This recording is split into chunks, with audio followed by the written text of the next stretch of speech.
ਸਾਰਿਆਂ ਨੂੰ ਆਪ ਜੀ ਦਾ ਸਾਡੇ ਪੰਜਾਬੀ ਕਲਾਸਿਸ ਚੈਨਲ ਵਿੱਚ ਬਹੁਤ ਸਵਾਗਤ ਹੈ। ਅੱਜ ਅਸੀਂ ਲੇਖ ਰਚਨਾ ਕਰਾਂਗੇ ਤੇ ਲੇਖ ਰਚਨਾ ਵਿੱਚ ਅਸੀਂ ਗੁਰੂ ਗੋਬਿੰਦ ਸਿੰਘ ਜੀ ਦੇ ਬਾਰੇ ਵਿੱਚ ਪੜਾਂਗੇ ਤੇ ਇਹ ਲੇਖ ਅਸੀਂ ਨੁਕਤੇ ਲਿਆਂਦੇ ਹਨ। ਇਸ ਲੇਖ ਦੇ ਨੁਕਤੇ: ਭੂਮਿਕਾ, ਜਨਮ ਤੇ ਬਚਪਨ, ਪਿਤਾ ਨੂੰ ਸ਼ਹੀਦੀ ਲਈ ਤੋਰਨਾ, ਜ਼ੁਲਮ ਨਾਲ ਮੁਕਾਬਲਾ ਕਰਨ ਲਈ ਪ੍ਰਤਿੱਗਿਆ ਕਰਨਾ, ਪਹਾੜੀ ਰਾਜਾਂ ਨਾਲ ਟੱਕਰ, ਖਾਲਸਾ ਪੰਥ ਦੀ ਸਥਾਪਨਾ, ਆਨੰਦਪੁਰ ਦੇ ਕਿਲੇ ਦੇ ਘੇਰਾਬੰਦੀ, ਚਮਕੌਰ ਅਤੇ ਖਿਦਰਾਣੇ ਦੀ ਲੜਾਈ, ਜੋਤ ਸਮਾਉਣਾ, ਮਹਾਨ ਸਤਿਕਾਰ। ਸ਼੍ਰੀ ਗੁਰੂ ਗੋਬਿੰਦ ਸਿੰਘ ਜੀ ਦੀ ਭੂਮਿਕਾ। ਸ਼੍ਰੀ ਗੁਰੂ ਗੋਬਿੰਦ ਸਿੰਘ ਜੀ ਸਿੱਖਾਂ ਦੇ 10ਵੇਂ ਗੁਰੂ ਸਨ।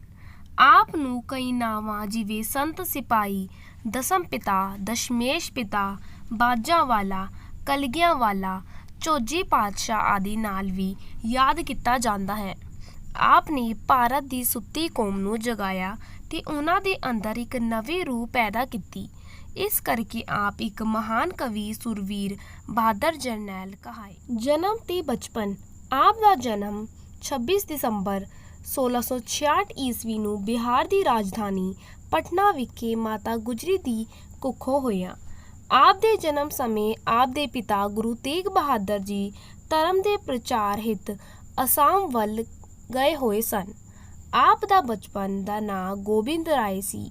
ਜਨਮ ਸਮੇਂ ਆਪ ਨੇ ਸੱਯਦ ਭੀਸ਼ਣ ਸ਼ਾਹ ਦੀਆਂ ਲਿਆਂਦੀਆਂ 2 ਕੁੰਜੀਆਂ ਤੇ ਦੋਵੇਂ ਹੱਥ ਰੱਖ ਕੇ ਹਿੰਦੂਆਂ ਅਤੇ ਮੁਸਲਮਾਨਾਂ ਦੇ ਸਾਂਝੇ ਹੋਣ ਦਾ ਸਬੂਤ ਦਿੱਤਾ।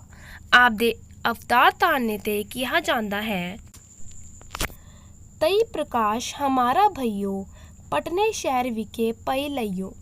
ਬਚਪਨ ਵਿੱਚ ਆਪ ਨੂੰ ਤੀਰਅੰਦਾਜ਼ੀ ਦਾ ਬੜਾ ਸ਼ੌਕ ਸੀ।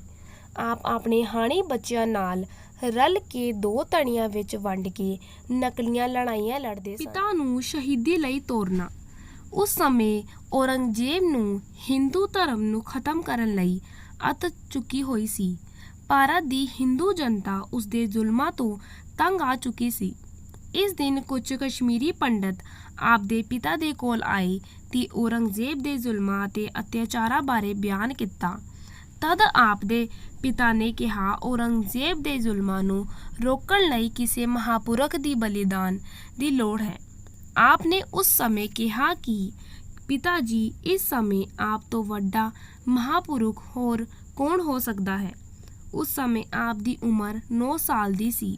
ਇਸ ਤਰ੍ਹਾਂ ਆਪ ਨੇ ਆਪਣੇ ਪਿਤਾ ਨੂੰ ਔਰੰਗਜ਼ੇਬ ਦੇ ਜ਼ੁਲਮਾਂ ਵਿਰੁੱਧ ਕੁਰਬਾਨੀ ਦੇਣ ਲਈ ਦਿੱਲੀ ਭੇਜਿਆ। ਜ਼ੁਲਮ ਨਾਲ ਮੁਕਾਬਲਾ ਕਰਨ ਲਈ ਪ੍ਰਤਿੱਗਿਆ ਕਰਨਾ। ਪਿਤਾ ਦੀ ਸ਼ਹਾਦਤ ਤੋਂ ਮਗਰੋਂ ਆਪ ਨੇ ਜ਼ੁਲਮ ਨਾਲ ਮੁਕਾਬਲਾ ਕਰਨ ਲਈ ਇੱਕ ਜ਼ੋਰਦਾਰ ਪ੍ਰਤਿੱਗਿਆ ਕੀਤੀ। ਆਪ ਨੇ ਆਪਣੀ ਸ਼ਕਤੀ ਨੂੰ ਵਧਾਉਣਾ ਸ਼ੁਰੂ ਕੀਤਾ। ਆਪ ਨੇ ਲੋਕਾਂ ਨੂੰ ਬੇਨਤੀ ਕੀਤੀ ਕਿ ਉਹ ਭੇਟਾਂ ਦੇ ਰੂਪ ਵਿੱਚ ਬਸਤਰਾਂ ਦੀ ਥਾਂ ਸ਼ਸਤਰ ਭੇਟਾਂ। ਪਹਾੜੀ ਰਾਜਿਆਂ ਨਾਲ ਟੱਕਰ। ਆਪ ਦੀ ਵੱਧਦੀ ਹੋਈ ਤਾਕਤ ਪਹਾੜੀ ਰਾਜਿਆਂ ਕੋਲੋਂ ਬਰਦਾਸ਼ਤ ਨਾ ਹੋਈ। ਬਿਲਾਸਪੁਰ ਦੇ ਰਾਜੇ ਭੀਮ ਚੰਦ ਨੇ ਸ੍ਰੀਨਗਰ ਦੇ ਰਾਜੇ ਫਤਿਹ ਸ਼ਾਹ ਨੂੰ ਹੋਰਨਾਂ ਰਾਜਿਆਂ ਨੂੰ ਇਕੱਠੇ ਕਰਕੇ ਆਪ ਨੇ ਹਮਲਾ ਕਰ ਦਿੱਤਾ। 1686 ਈਸਵੀ ਵਿੱਚ ਭੰਗਾਣੀ ਦੇ ਸਥਾਨ ਤੇ ਘਮਾਸਾਨ ਦਾ ਯੁੱਧ ਹੋਇਆ। ਇਸ ਵਿੱਚ ਪਹਾੜੀ ਰਾਜਿਆਂ ਨੂੰ ਮੂੰਹ ਦੀ ਖਾਣੀ ਪਈ, ਪਰ ਉਹਨਾਂ ਨੇ ਆਪਣੀ ਈਰਖਾ ਨਾ ਛੱਡੀ। ਖਾਲਸਾ ਪੰਥ ਦੀ ਸਥਾਪਨਾ। ਆਪ ਨੇ 13 ਅਪ੍ਰੈਲ 1699 ਈਸਵੀ ਨੂੰ ਵਿਸਾਖੀ ਵਾਲੇ ਦਿਨ ਆਨੰਦਪੁਰ ਸਾਹਿਬ ਵਿਖੇ ਸਿੱਖ ਸੰਗਤਾਂ ਦਾ ਇੱਕ ਭਾਰੀ ਇਕੱਠ ਬੁਲਾਇਆ। ਆਪ ਨੇ ਇਹਨਾਂ ਸੰਗਤਾਂ ਦੀ ਮੌਜੂਦਗੀ ਵਿੱਚ ਖਾਲਸਾ ਪੰਥ ਦੀ ਸਾਜਨਾ ਕੀਤੀ। ਇਸ ਮੌਕੇ 5 ਸਿੱਖਾਂ ਨੂੰ ਇੱਕੋ ਬਾਟੇ ਵਿੱਚ ਅੰਮ੍ਰਿਤ ਛਕਾਇਆ ਤੇ ਫਿਰ ਆਪ ਉਹਨਾਂ ਕੋਲੋਂ ਉਸ ਬਾਟੇ ਵਿੱਚ ਅੰਮ੍ਰਿਤ ਛਕਿਆ। ਤਾਈਓ ਤਾਂ ਆਪ ਬਾਰੇ ਆਖਿਆ ਜਾਂਦਾ ਹੈ: ਵਾਹ ਪ੍ਰਗਟਿਓ ਮਰਦ ਅੰਗਮਣਾ, ਵਰਿਆਮ ਅਕੇਲਾ, ਵਾਹੋ ਵਾਹੋ ਗੋਬਿੰਦ ਸਿੰਘ, ਆਪੇ ਗੁਰੂ ਚੇਲਾ। ਇਹ ਰਸਮ ਨਾਲ ਆਪ ਨੇ ਜਾਤ ਪਾਤ, ਛੂਤ ਛਾਤ ਦਾ ਖੰਡਨ ਕੀਤਾ ਤੇ ਮਿਲਨ ਵਰਤਨ ਅਤੇ ਏਕਤਾ ਦਾ ਪ੍ਰਚਾਰ ਕੀਤਾ। ਆਨੰਦਪੁਰ ਦੇ ਕਿਲੇ ਤੇ ਘੇਰਾਬੰਦੀ।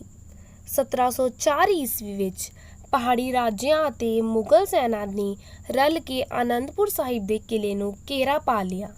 ਕਈ ਮਹੀਨੇ ਉਹ ਕਿਲੇ ਨੂੰ ਸਰ ਕਰਨ ਵਿੱਚ ਲੱਗ ਰਹੇ, ਪਰ ਸਰ ਨਾ ਕਰ ਸਕੇ। आखिर मुगलों के पहाड़ी राजा ने मिल के सहूआं खादियां कि असी तुहानू कुछ नहीं आखांगे, इसलिए तुसी किला खाली करके चले जाओ। गुरु जी ने उन्हां दियां कसमां ते यकीन करके किला खाली कर दिता। हाले आप थोड़ी ही दूर गए सन कि इन्हां फौजां ने रल के आप ते हमला कर दिता। खिदराने दी लड़ाई। चमकौर ਦੇ ਸਥਾਨ ਤੇ ਗੁਰੂ ਜੀ ਦੀਆਂ ਫੌਜਾਂ ਅਤੇ ਪਹਾੜੀ ਅਤੇ ਮੁਗਲ ਫੌਜਾਂ ਵਿੱਚ ਇੱਕ ਘਮਾਸਾਨ ਦੀ ਲੜਾਈ ਹੋਈ। ਇਸ ਲੜਾਈ ਵਿੱਚ ਆਪ ਦਾ ਪਰਿਵਾਰ ਖੇਰੋ ਖੇਰੂ ਹੋ ਗਿਆ। ਗੁਰੂ ਸਾਹਿਬ ਦੇ ਬੇਅੰਤ ਸੁਰਮੇ ਤੇ ਵੱਡੇ ਸਾਹਿਬਜ਼ਾਦੇ ਅਜੀਤ ਸਿੰਘ ਨੂੰ ਜੁਗਾਰ ਸਿੰਘ ਇਸ ਜੰਗ ਦੀ ਭੇਂਟ ਚੜ ਗਏ। ਬਹੁਤ ਸਾਰਾ ਵੱਡਮੁੱਲਾ ਖਜ਼ਾਨਾ ਸਰਮਾ ਨਦੀ ਵਿੱਚ ਰੁੜ ਗਿਆ।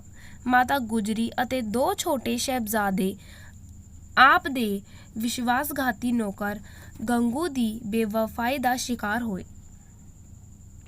ਸਰਹੰਦ ਦੇ ਨਵਾਬ ਵਜ਼ੀਰ ਖਾਨ ਨੇ ਆਪ ਦੇ ਛੋਟੇ ਸਾਹਿਬਜ਼ਾਦਿਆਂ ਨੂੰ ਸਰਹੰਦ ਦੀਆਂ ਨੀਹਾਂ ਚਿਣਵਾ ਕੇ ਸ਼ਹੀਦ ਕਰ ਦਿੱਤਾ। ਪੋਤੀਆਂ ਦੀ ਸ਼ਹੀਦੀ ਬਾਰੇ ਸੁਣ ਕੇ ਮਾਤਾ ਗੁਜਰੀ ਠੰਡੇ ਬੁਰਜ ਵਿੱਚ ਚਲੇ ਗਏ ਤੇ ਸਮਾਧੀ ਲਾ ਕੇ ਅਕਾਲ ਪੁਰਖ ਦੇ ਚਰਨਾਂ ਵਿੱਚ ਦਾ ਬਿਰਾਜੇ। ਆਪ ਨੇ ਆਪਣੇ ਜੀਵਨ ਦੇ ਅਨੰਤ ਲੜਾਈ ਖਿਦਰਾਣੇ ਦੀ ਲੜੀ। ਇਸ ਲੜਾਈ ਵਿੱਚ ਆਪ ਦੇ 40 ਸਿੰਘ ਜੋ ਕਦੀ ਆਪ ਨੂੰ ਵਿਦਾਵਾਂ ਲਿਖ ਕੇ ਗਏ ਸਨ, ਲੜ ਕੇ ਸ਼ਹੀਦ ਹੋ ਗਏ। ਗੁਰੂ ਜੀ ਨੇ ਇਹਨਾਂ ਸਿੱਖਾਂ ਦੀ ਬਹਾਦਰੀ ਤੇ ਖੁਸ਼ ਹੋ ਕੇ ਇਹਨਾਂ ਨੂੰ ਵਾਲੀਆਂ ਮੁਕਤੀਆਂ ਦਾ ਨਾਂ ਦਿੱਤਾ। ਇਸ ਸ਼ਹਿਰ ਦਾ ਨਾਂ ਖਿਦਰਾਣੇ ਦੀ ਜਗ੍ਹਾ ਮੁਕਤਸਰ ਪ੍ਰਚਲਿਤ ਕੀਤਾ। ਇਸ ਥਾਂ ਤੇ ਹਰ ਸਾਲ ਮਾਘੀ ਤੇ ਇੱਕ ਭਾਰੀ ਮੇਲਾ ਜੁੜਦਾ ਹੈ। ਨੰਦੇੜ ਜਾਣਾ। ਇੱਥੋਂ ਹੀ ਆਪ ਤਲਵੰਡੀ ਸਾਬੋਂ ਹੁੰਦੇ ਹੋਏ ਨੰਦੇੜ ਦੱਖਣ ਚਲੇ ਗਏ। ਇੱਥੇ ਆਪ ਦੀ ਮੁਲਾਕਾਤ ਮਾਪੋ ਦਾਸ ਵੈਰਾਗੀ ਨਾਲ ਹੋਈ। ਜਦੋਂ ਉਸਨੇ ਗੁਰੂ ਦੀ ਦਰਦ ਭਰੀ ਵਿਖਿਆ ਸੁਣੀ ਤਾਂ ਉਸ ਦੀਆਂ ਅੱਖਾਂ ਵਿੱਚ ਲਹੂ ਉਤਰ ਆਇਆ। ਉਹ ਉਸ ਵੇਲੇ ਗੁਰੂ ਜੀ ਦਾ ਸਿੱਖ ਬਣ ਗਿਆ ਅਤੇ ਬੰਦਾ ਬਹਾਦਰ ਬਣ ਕੇ ਪੰਜਾਬ ਵੱਲ ਆਇਆ। ਉਸਨੇ ਮੁਗਲ ਫੌਜਾਂ ਨੂੰ ਖੂਬ ਹੱਥ ਵਿਖਾਏ। ਉਸਨੇ ਸਰਹੰਦ ਦੀ ਈਟ ਨਾਲ ਈਟ ਖੜਕਾ ਦਿੱਤੀ। ਜੋਤ ਸਮਾਉਣਾ। ਸੰਨ 1707 ਈਸਵੀ ਨੂੰ ਇੱਕ ਦਿਨ ਆਪ ਇੱਕ ਨਦੀ ਕੰਢੇ ਰੱਬ ਦੀ ਭਗਤੀ ਵਿੱਚ ਲੀਨ ਸਨ ਕਿ ਇੱਕ ਮੁਸਲਮਾਨ ਪਠਾਨ ਦੇ ਆਪਣੇ ਢਿੱਡ ਵਿੱਚ ਛੁਰਾ ਮਾਰ ਕੇ ਆਪ ਨੂੰ ਜ਼ਖਮੀ ਕਰ ਦਿੱਤਾ। ਜ਼ਖਮ ਠੀਕ ਹੋਣ ਤੇ ਆਪ ਨੇ ਕਮਾਨ ਦਾ ਚਿੱਲਾ ਚਲਾਉਣ ਦੀ ਕੋਸ਼ਿਸ਼ ਕੀਤੀ ਅਤੇ ਅੱਲੇ ਜ਼ੁਲਮ ਖੁੱਲ੍ਹ ਗਏ ਅਤੇ ਆਪ 1708 ਈਸਵੀ ਵਿੱਚ ਜੋਤੀ ਜੋਤ ਸਮਾ। ਮਹਾਨ ਸਤਿਕਾਰ। ਜਿੱਥੇ ਆਪ ਧਾਰਮਿਕ ਆਗੂ, ਸੱਚੇ ਦੇਸ਼ ਭਗਤ, ਸੰਤ ਸਿਪਾਹੀ, ਬਹਾਦਰ ਜਰਨੈਲ ਅਤੇ ਅਣਖੀ ਯੋਧੇ ਸਨ, ਉੱਥੇ ਆਪ ਫਾਰਸੀ ਅਤੇ ਸੰਸਕ੍ਰਿਤ ਦੇ ਉੱਚ ਕੋਟੀ ਦੇ ਵਿਦਵਾਨ ਵੀ ਸਨ। ਆਪ ਦੀਆਂ ਪ੍ਰਸਿੱਧ ਸਾਹਿਤਕ ਰਚਨਾਵਾਂ ਹਨ ਚੰਡੀ ਦੀ ਵਾਰ, ਜਫਰਨਾਮਾ, ਬਚਿੱਤਰ ਨਾਟਕ, ਜਾਪ ਸਾਹਿਬ, ਅਕਾਲ ਉਸਤ, ਚੰਡੀ ਚਰਿਤ ਅਤੇ ਗਿਆਨ ਪ੍ਰਬੰਧ। ਚੰਡੀ ਦੀ ਵਾਰ ਆਪ ਦੀ ਪ੍ਰਸਿੱਧ ਬੀਰ ਰਸੀ ਰਚਨਾ ਹੈ। ਜਫਰਨਾਮਾ ਫਾਰਸੀ ਵਿੱਚ ਔਰੰਗਜ਼ੇਬ ਬਾਦਸ਼ਾਹ ਨੂੰ ਲਿਖਿਆ ਹੋਇਆ ਇੱਕ ਪੱਤਰ ਹੈ ਜਿਸ ਵਿੱਚ ਆਪ ਨੇ ਔਰੰਗਜ਼ੇਬ ਨੂੰ ਖੂਬ ਲਾਹਨਤਾਂ ਪਾਈਆਂ। ਵੀਡੀਓ ਚੰਗੀ ਲੱਗੀ ਹੋਣੀ ਹੈ ਤਾਂ ਵੀਡੀਓ ਨੂੰ ਲਾਈਕ ਕਰਨਾ ਤੇ ਵੱਧ ਤੋਂ ਵੱਧ ਸ਼ੇਅਰ ਕਰਨਾ, ਕਮੈਂਟ ਕਰਨਾ ਤੇ ਇਸ ਚੈਨਲ ਨੂੰ ਸਬਸਕ੍ਰਾਈਬ ਕਰਨਾ। ਧੰਨਵਾਦ।